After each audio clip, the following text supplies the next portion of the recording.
right, everyone, welcome back. I'm Jay with Carwas, and I am in the 2018 Chevrolet Colorado ZR2. There's a few things you basically need to know about this truck.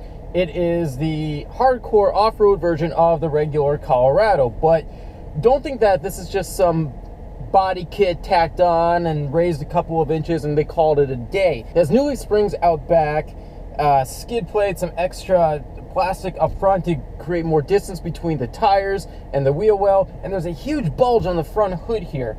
And compared to the other Colorado, the Z71 with the off-road package, the ZR2 sits 2 inches higher off the ground, and let me tell you, you feel it. You have 17-inch wheels and 31-inch tires, which are about an inch bigger than the standard tires on the Z71 off-road package. So yes, ZR2 is a serious off-roader. It is essentially for those who, you don't want a Ford Raptor, you don't need it, you don't want to pay all the extra money for it. You want something a little bit more easier to live with on a day-to-day basis, and I totally get that.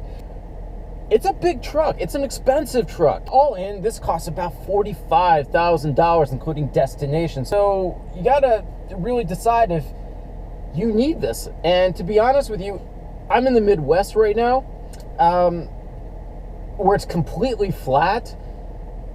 You don't need it here, not at all. But if you are in a mountainous part of the country, or say New England, where it gets a lot of heavy snow and you want to be able to guarantee you can get where you need to go, this is the truck for you.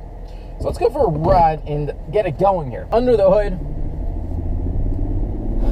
V6 engine, 308 horsepower, 275 pound-feet of torque. Now, of course, you can get this with the diesel engine if you want, but I don't know if I would. Yes, you got a lot more torque. But the problem is the diesel, it is slower to 60 miles per hour. For an example, this will go to 0 to 60 in about 6.1 seconds. With the diesel, 9.2. So yeah, it's definitely slower. The other hand, the diesel has a lot more torque. So if you need to tow or pull or whatever, that might be a good option. But I think the 3.6 liter V6, 308 horsepower, 275 pound-feet of torque, paired to an 8-speed automatic transmission, that'll suffice just to about everybody. I've been really happy with this engine. It has a nice amount of kick to it. It doesn't at all feel sluggish at all. And I really like the 8-speed that they put in here. You also have a 2-speed transfer case, so you of course go from the standard rear-wheel drive to 4-wheel drive. But again, because I'm in flat terrain here, I really do not need 4-wheel drive at all. And I don't have the most experience with pickup trucks.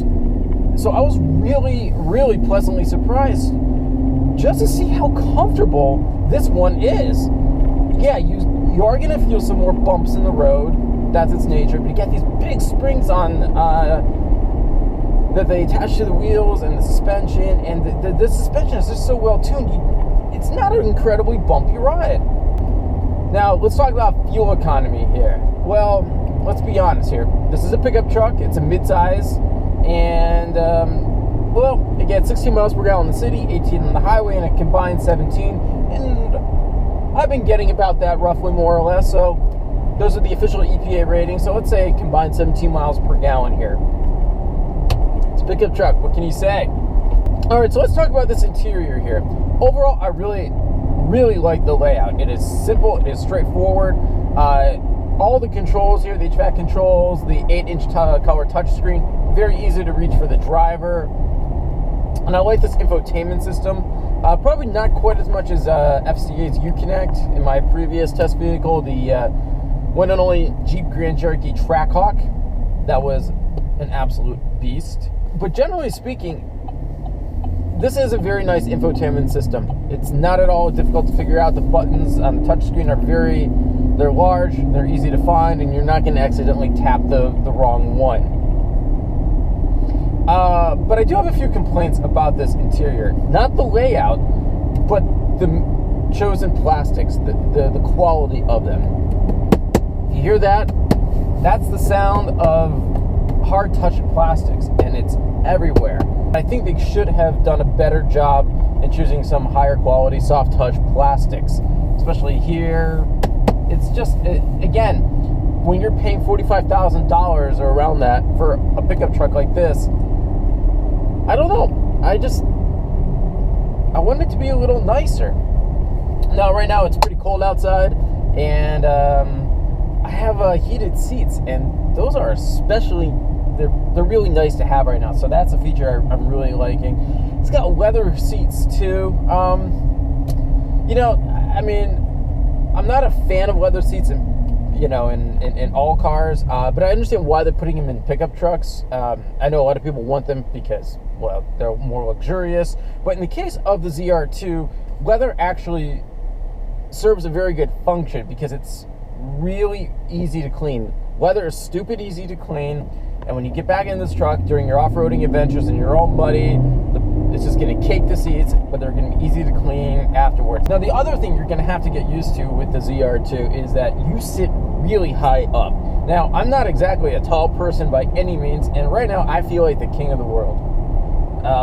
I've passed plenty of guys in their Ford F-150s, their Chevrolet Silverados, Toyota Tundras, and I'm about at the same ride height as they are right now, and they've taken notice as well.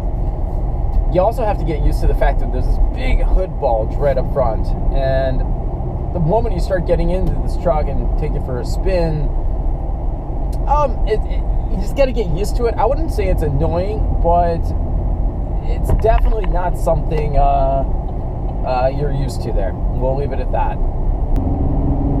Just giving it some gas here, and I'm telling you that the acceleration in this is very good. It said 0 to 60 miles per hour in 6.1 seconds. Now, I haven't been able to test that. I hope to get on the highway in a few minutes and give it a go there, but I completely believe that. And yeah, I would take the gasoline engine over the diesel. And here's why. Because right now in the United States, gasoline is cheap. It just is. I don't know if it's going to stay that way. It goes up and down. But diesel is always a little bit more, and I just don't really have a need for it. And yet, the diesel is going to be a bit more sluggish. Let's face it. There's nothing you can do about that.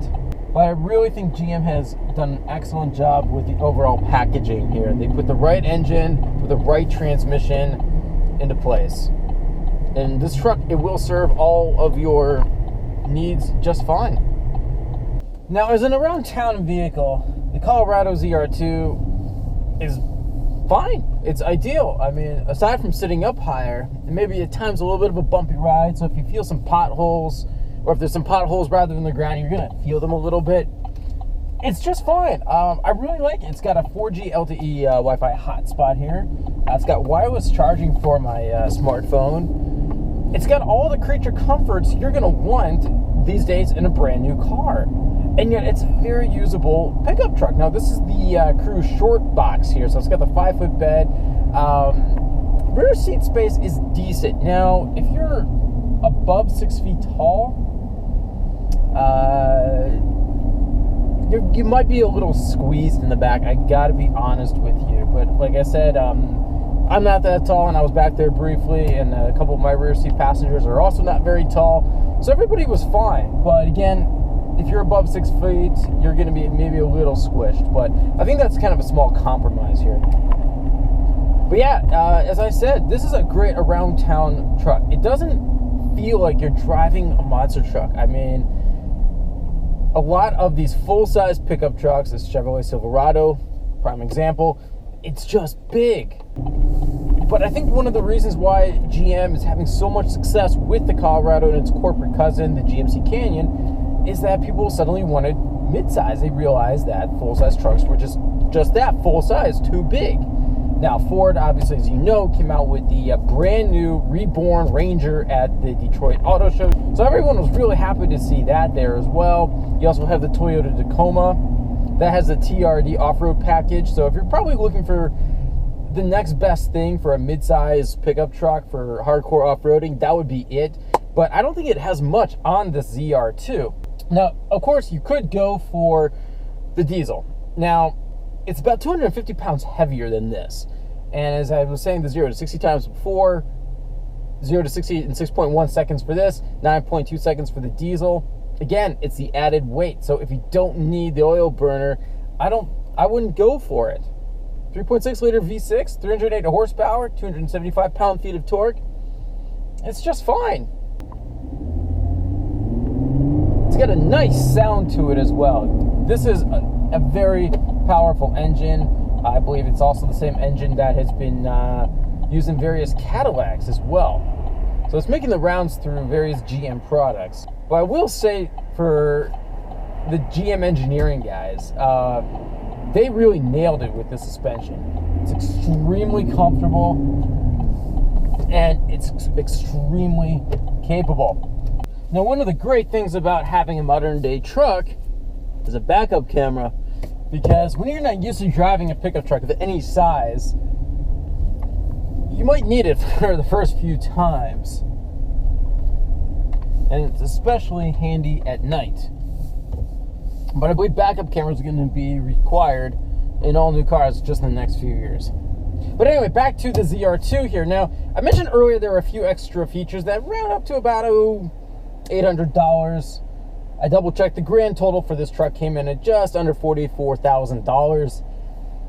I said 45 earlier, but I think you get the idea. Now, two extra features are on here. You have chrome recovery hooks up front and red Cajun exterior paint.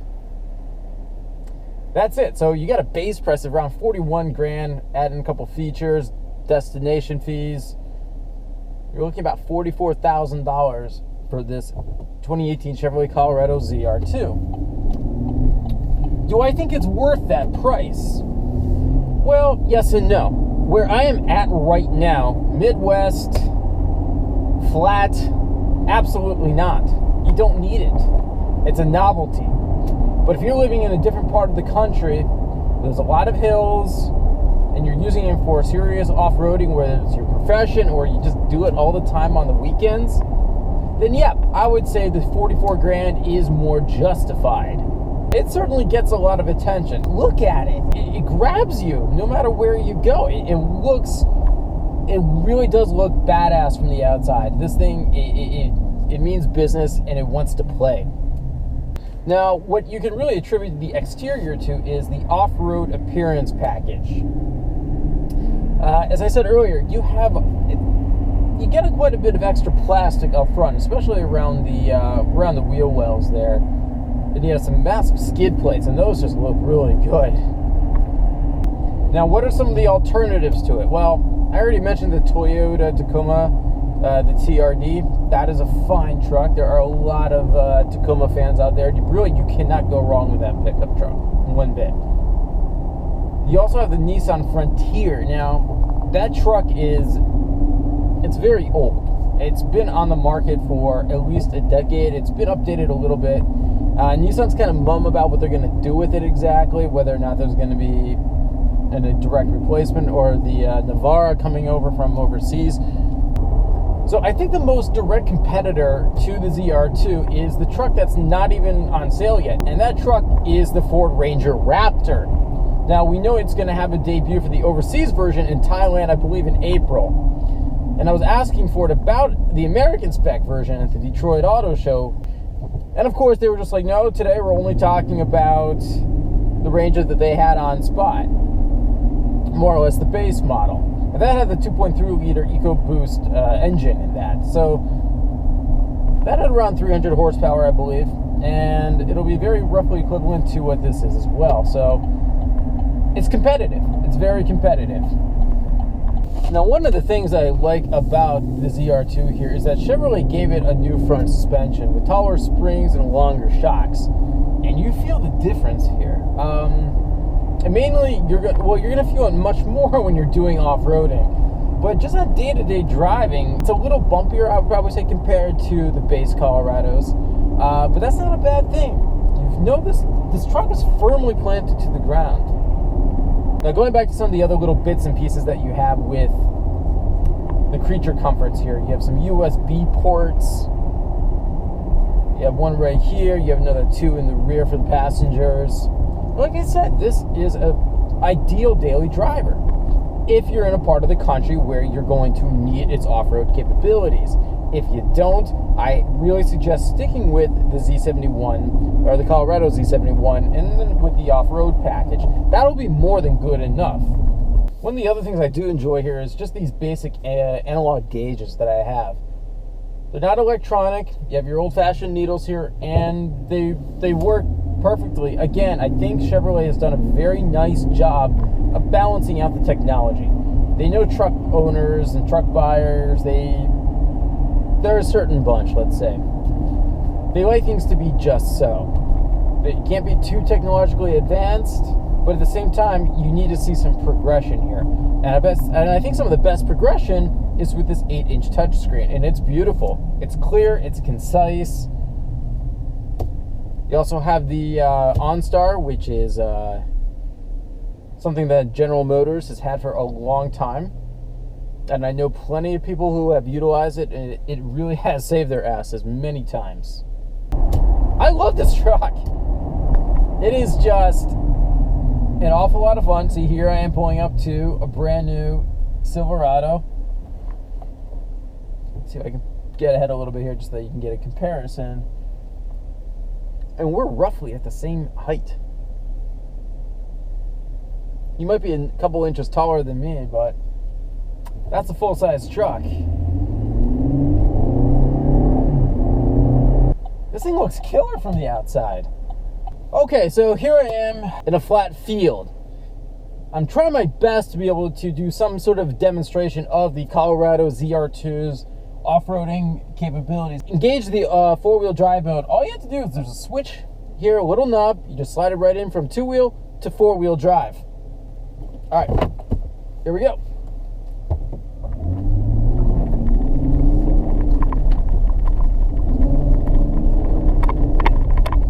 Coming up in some pretty big bumps here.